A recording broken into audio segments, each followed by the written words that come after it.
Welcome to SpringLaw's Spring Forward Legal Updates webinar series. This series is designed to provide a comprehensive legal overview of key issues related to employment law and human rights in Ontario. SpringLaw is a virtual employment law firm advising on workplace legal issues for employers, employees, freelancers, and executives from a wide range of industries. We hope you enjoyed today's webinar and find it useful and informative. To reach our team, please visit us at springlaw.ca. And now to our presenters.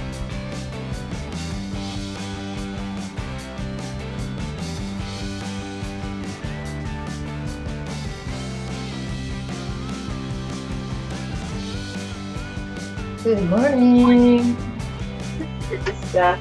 We'll wait another couple of seconds to let everyone get in here.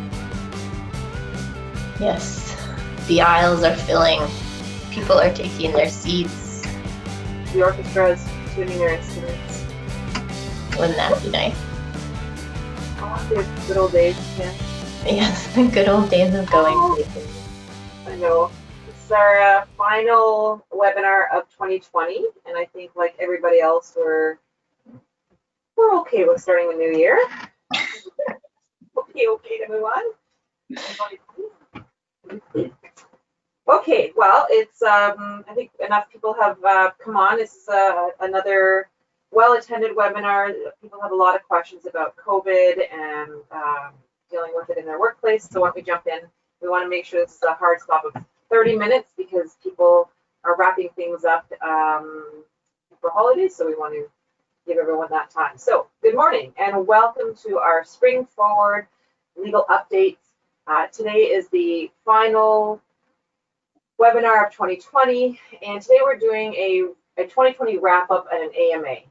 So as we go along, if you have any questions, please throw it into the chat. We've been collecting questions over the last week, so we have a bunch, but especially if we're not getting to a corner of workplace law that you're looking for, then just throw it into the chat.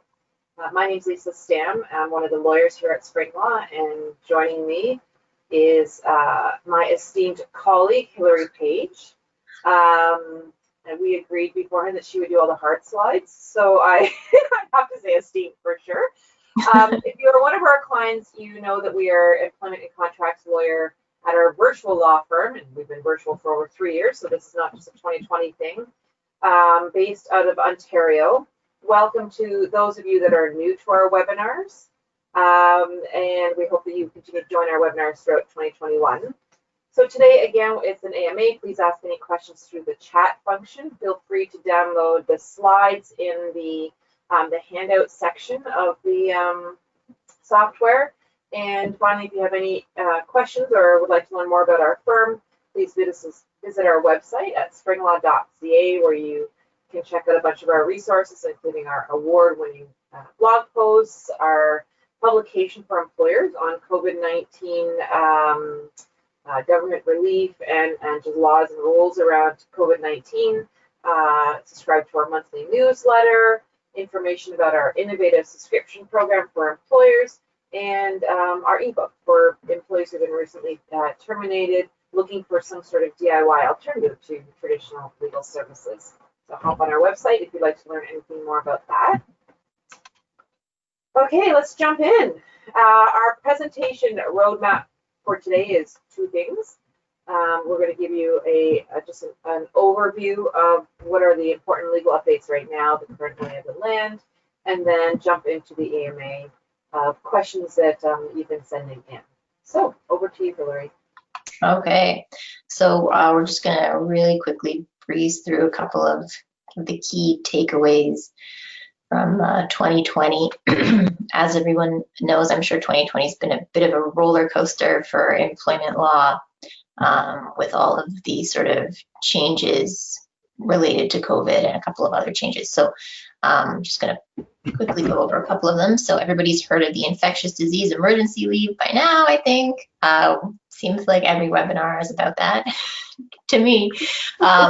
So this is what layoffs were converted to for a time period that started March 1st, and then it did get extended.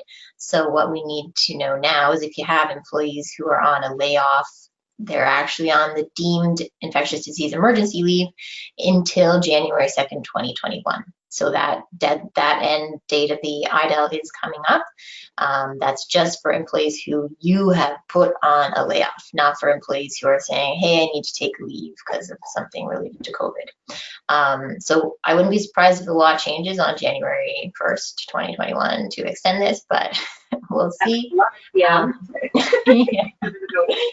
As it is, the advice we're giving now is if you aren't able to bring your employees back to work at that time, then the regular layoff rules under the Employment Standards Act kick in, and you generally need that to be in the contract. And then the timelines are 13 weeks maximum if you're not continuing any benefits, 35 weeks if you do continue benefits, or there are a couple other ways you can extend it to 35 weeks. Employees who have voluntarily taken the IDEL, so people who needed time off, to care for sick people, or because they needed to be in quarantine, or because they got stuck somewhere traveling, or all of the very, very broad reasons related to childcare that an employee can take that leave. Their right to that leave does not end on January 2nd, 2021. So just be aware of that. That right to that leave can continue for as long as the COVID-19 remains an infectious disease emergency, and as long as the employee's specific circumstances continue. So that's sort of the IDEL update. As you know, there are new sort of government benefits continue to be introduced. Currently, employees who are eligible can be on EI. So you need to have a certain number of insurable hours banked, but the government has changed those rules to make it a little bit more accessible. That would be $500 a week for most people. And then in people who are not eligible for EI, generally those who are self-employed, can get the Canada Recovery Benefit, which is $500 a week, and that lasts until September 25th, 2021. So good amount of time left on that one, and that is what replaced the CERB. Okay, for businesses, the wage subsidy has continued to morph. It's currently a bit too complicated for me to answer questions. There's more of an accounting thing at this point. So accountants, I'm sure, are having lots of fun with that, but it is at this point up to 65% of employees' wage you can receive as a subsidy. Many, many, many businesses can receive the subsidy. It's just that there's a variety of levels of subsidy depending on the reduction in your revenues, and that currently continues until June 2021, as long as your eligibility continues. There was a big change in contract law this year for employment contracts. So, and it did have the effect of invalidating many contractual termination provisions. Was the Wakesdale case. If you want to check out our blog, I believe the title of the blog is like, "Employers, Get Out Your Contracts," something like that. But if you Google Wakesdale, you'll learn all about this. So we are recommending that everybody get their contracts reviewed and spruced up, because it was a kind of a shocking change to the employment bar, which is what we call lawyers the bar. Federal employers. So if you are federally regulated, you probably know you are, and if you're not, then if you don't know, you're probably not. But most people are provincially regulated, most workplaces. But if you're an airline or a bank or a telecom, you are federally regulated. And there is a change to the Canada Labour Code with respect to violence and harassment requirements that come into effect on January 1st, 2021. So those requirements need to be met. There was an AOTA compliance deadline that did get extended. So AOTA is the Accessible Ontario, what is it? Accessibility for Ontarians with Disabilities Act, roughly. Accessibility for Ontarians with a Disability Act. Yes, so that act, which is a great act that ensures that, you know, services and mostly services, but also that workplaces are accessible to Ontarians with disabilities. There is a compliance report deadline that has been extended, I think, due to COVID until June. So if anyone was worried about that, you got some more time. And we will get into our Ask Me Anything. So we did get a bunch of questions pre-submitted, which is great. I'll just maybe rattle off this page because these ones are not too, they're sort of what I've already covered. So when the IDL ends, as I said, if you need to continue people on a layoff, the regular layoff rules will apply. So I would recommend getting legal advice if you do have this situation, however, because you do need that layoff provision in your contracts, and most employers do not have that provision, which does create a little bit of risk around that. But once the IDL ends, you know, regular layoff rules will apply, and that's the 13 or 35 weeks if you're continuing benefits. The wage subsidy, as I said, it ends June 2021. This is a question we've been getting throughout the pandemic. Do I have to let my employee work from home?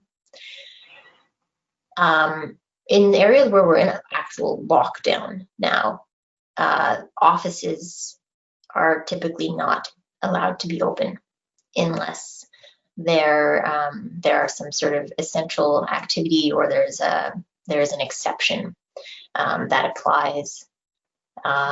So in those cases, I think you can't really force your employee to come to work because it would actually be contrary to the laws applying to the lockdown. If you're not in a lockdown area and it is safe to come to work, and the employee doesn't have a good sort of human rights justification why they need to work from home, and that might be something like, you know, they're immunocompromised, and so they provide a doctor's note saying that they need to be self-isolating, something like that, then generally I would say you don't have to let them work from home. What do we do about requests for T2200s and work from home expenses? So as we know, lots of people have been working from home, and the T2200 is a way that employees can claim expenses. Generally, employees don't claim expenses because they don't run their own business. The government's recently changed the law regarding this so that employers won't actually have to complete this form.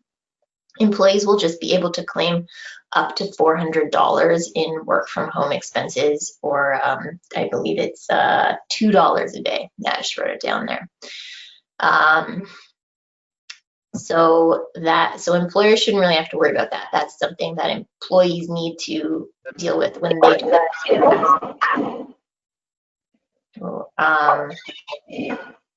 Hello? I hear an echo. I can hear you okay. There might be an echo. Okay. Anyway, I'll just. There we go. Okay. Yeah. I see we're getting a couple of questions here, so I'm gonna just switch over there. Is IDL also for employees who have to go on a 7-day leave due to possible COVID-related contact?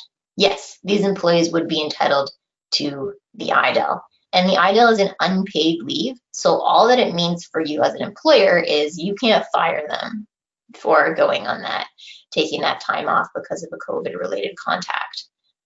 They're also, they could probably claim the sickness benefit, I believe, for that period of time, but that's something the employee needs to deal with themselves. So the employer doesn't need to pay them, you just can't fire them if they're on a job protected leave during that time. Here's another sort of IDEL-y question. Can we change an employee's position to part-time rather than full-time if we're finding that their role is not needed at this time? Can we change an employee's, oh, that's the same. So this could be a constructive dismissal. However, the IDEL does apply in that employees whose hours are reduced are on a deemed IDEL, and they are also not allowed to assert a constructive dismissal under the Employment Standards Act. So you might read something like that somewhere and think, oh, I'm all good. The common law still applies to this employee, so they would still have a constructive dismissal claim. If they agree, then you're good to go. Just get that in writing. I don't know if you want to add anything else to that, Lisa.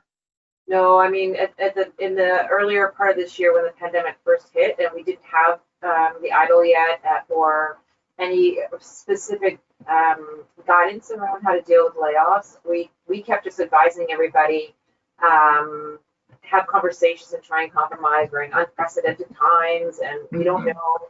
We're starting to learn what the answer is, and we're starting to see employees assert constructive dismissals. We're seeing the impact of employees not being able to mitigate because they can't find a job, so their termination common law packages are possibly getting larger as we go along. So I would say we're entering into higher risk territory for employers at this point.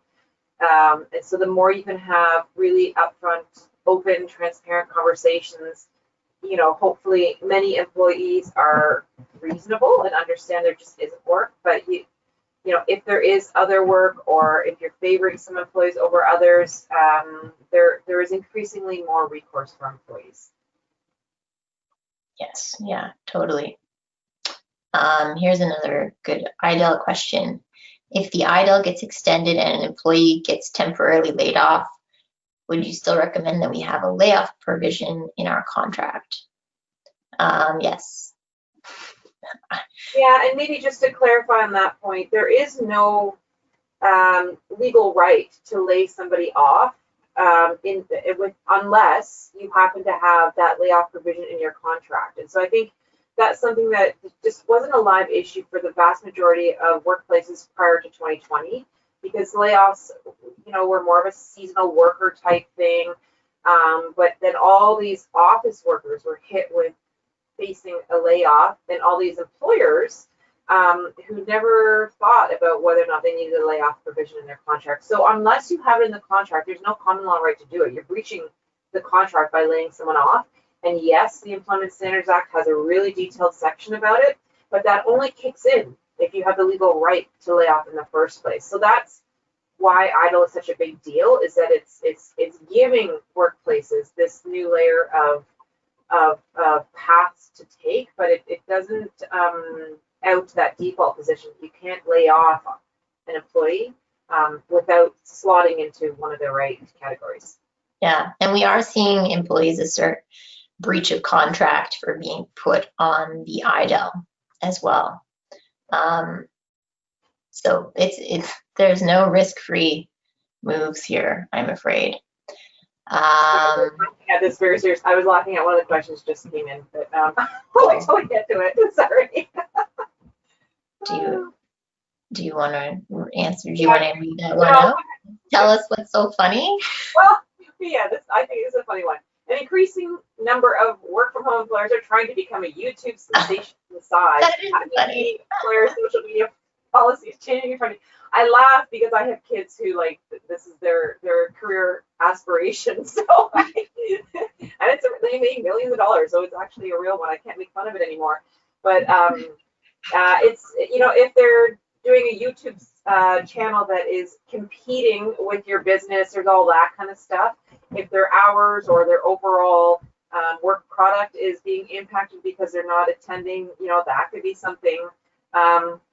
But it's like a free society if they want to go off and make videos about playing a game, watching other people playing games, which is the vast majority of YouTube.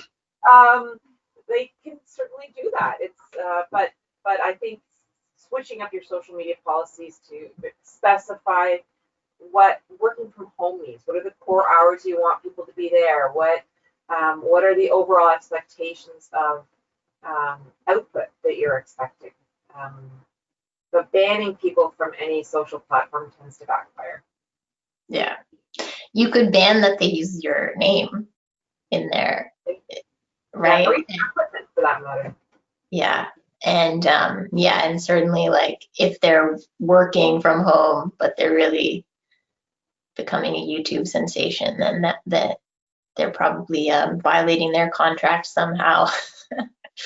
You can see when they're posting. You can see if it's daylight when they're posting. You can see if it was raining and it was when they skipped that meeting. Like you can do some detective work to figure that one out. That's the handy thing about social media misconduct, is that it's so public. You can usually figure it out and leaves a good trail of breadcrumbs. Yeah, exactly. Yeah. Here's another question. How long is acceptable for my employee to request to take time off for a family member with COVID? An individual is asking for a 6-month leave. They also have to take care of children. So this is a situation where the IDEL would apply, I would say, because the IDEL basically provides job protection to employees who almost have any sort of COVID-related reason for not being able to come to work. So, and that includes, the law actually says where school or daycare is closed and they need to take care of children, but the interpretation that's been provided by the Ministry of Labor also includes where an employee just doesn't want to send their kids to school due to fear of COVID. So it's very broad. And as an employer, the employee would be on an unpaid leave. So you can't fire them. You don't have to keep paying them either. And there's as I said, the length of the leave is like as long as those circumstances continue. And with respect to children, unless COVID is no longer a designated infectious disease emergency, I would say that, if they have any reason related to their children, the IDEL is going to continue to apply to them. And 6 months is probably reasonable. Yes, group benefits should continue during the IDEL. Good question. That's a little follow-up question there. I'll keep going with our slides here. An employee keeps having to take time off because their kid can't go to school. Do I have to accommodate this? And that's a similar question I just answered. Yes, the IDEL would apply there most likely because it does very broadly apply. Can I just tack on to that one though? Yeah. What becomes a bit of the gray area is when your employee's not taking an actual leave, i.e. that they have to take a big pay cut to do that. It's an unpaid leave, but they're multitasking, kids at home, virtual school. It's just life now that we're all allowed to talk about the fact that we have kids, which is awesome, and one of the really good things about 2020. But an employer's not obligated as part of that accommodation to lower the benchmarks that the employee has to meet. It just is what it is. They have to meet the benchmarks, but having open conversations about what they may need, what would be helpful, none of that is discriminatory. That's just having good employee relationships with your workforce and understanding how, is there something that we could do to help with this? It's not a commentary on the employee's work. It's just a matter of trying to sort through logistics. The other option is that they take an unpaid leave, right? And so the business needs to be flexible, but it doesn't have to stop producing. And I would just add on to that the IDEL can be taken in partial days. So you can basically, it's a sort of an interesting way that an employee could assert their right to flexible work arrangements, because they could be like, I need to take off this morning, I need to take off tomorrow afternoon, and they would be allowed that in fact, the IDEL would apply to those situations. So, like Lisa's saying, you don't need to lower the benchmark, but it might be reasonable that the employee's just going to work part-time. And that change is protected by the IDEL because they actually requested it. I see a question here that reveals there's a little bit of confusion about the two types of IDELs. What are employees' options after January 2nd, 2021, if they still need to be off work? So at January 2nd, 2021, if the employee has said, hey, I want to go on the IDEL, I need time off for something, the employee, that comes from the employee, that doesn't end January 2nd, 2021. Their right to the voluntary leave doesn't end. What ends is the situation where the employer has said, hey, we're shut down, we can't employ you right now, you're laid off, is what we thought we were doing. Then it was converted to the IDEL. The IDEL, with respect to those employees who were put on it by their employer because they were laid off, that ends on January 2nd, 2021, not the employee who might need time off for a COVID-related reason like we've been talking about.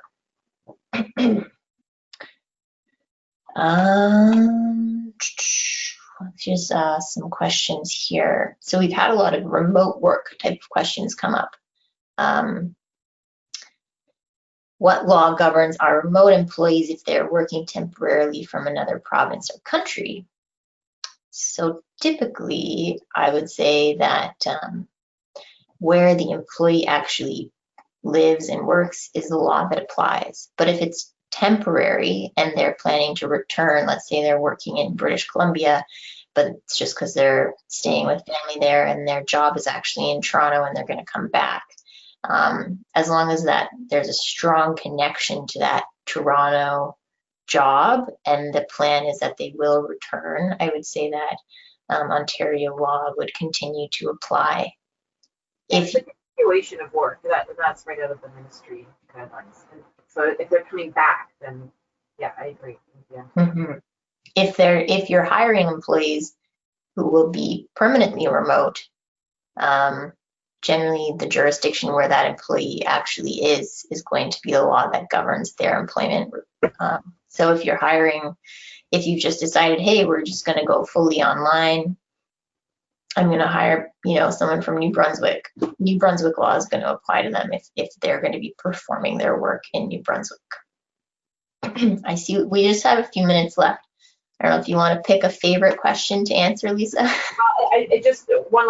This is all only with respect to employment standards, tax, and corporate law. That's like a whole other.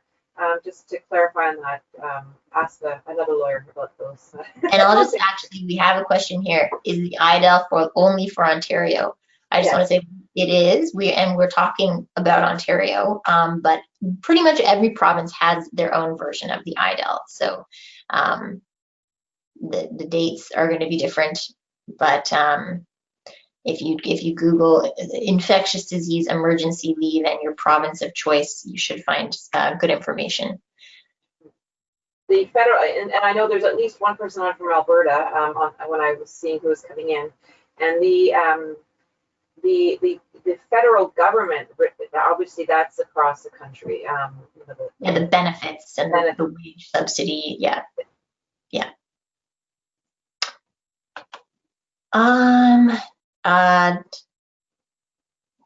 Did you want to answer any last questions, Lisa? I'm trying to. I mean, the vaccination question.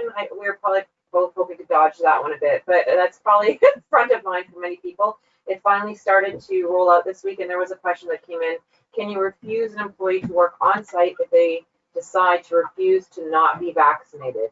And there's no doubt we might be weeding into some political stuff in the new year when it does become more widely available and people choose not to. What do you think, Hilary? I mean, it'll depend on industry, I'm thinking. Yeah, I actually think you could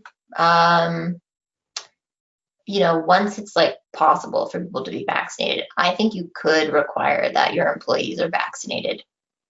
Because if you look at a hospital, right, like, or a situation with anyone who works in healthcare, they have to get flu shot and all of their immunizations, and that's a term of their employment. So I think that we're going to see a similar approach with the IDEL, and the only reason that an employee might be afforded an accommodation where they don't have to be vaccinated would be if they have a good medical reason, right? So if you if you're immunocompromised or something like that, and you actually are able to provide a doctor's note that says that you can't be vaccinated, I think that the employer would have to accommodate that. But I think otherwise, it's likely that it could be a requirement to come into the workplace. I can see it falling under OSHA, all the different occupational health and safety acts where there's that proactive duty to keep your workers safe. And this is definitely unlike just the day-to-day flu shot, that this is something bigger and more, for sure. It's had such a dramatic effect. I also put my business hat on and think, if you're going to err on the side of whether or not to do it,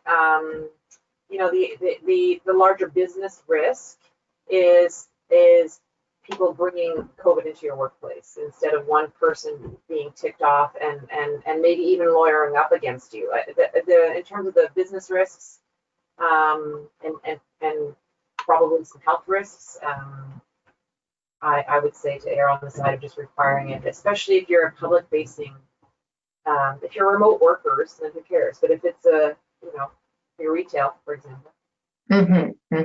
Yeah, I would agree with that. Do you want to answer any of your fun questions? These are everyone's, not just, will 2021 be easier? We hope so. Will it be better? For sure. The vaccine is going to have a nice impact. Will we all have to stop learning new laws and rules every freaking day? That's just me whining, and that was fine. Yeah. And I hope that it's going to be quiet holidays. And we're in lockdown in several areas here in Ontario, and I know in Alberta there's some lockdowns, but it's starting. Different areas of the country are having to go into more solid lockdowns than others. So it's definitely going to be a different holiday break for people, but maybe that's what we all actually need. Okay, if you have any questions, feel free to reach out to anyone on our legal team. We will be continuing to do our spring forward legal updates throughout 2021. The next one will be in February. And sign up to our newsletter, check out our blog. All of our past webinars are on our YouTube channel, so if you've missed out, feel free to go back and take a look. However, I will say... Yes, okay, yeah, here's just lawyer disclaimer. Yes, disclaimer, the law changed a lot. So some of that law that we talk about on some of the webinars related to COVID is actually could be different now. So I'll just put that little asterisk.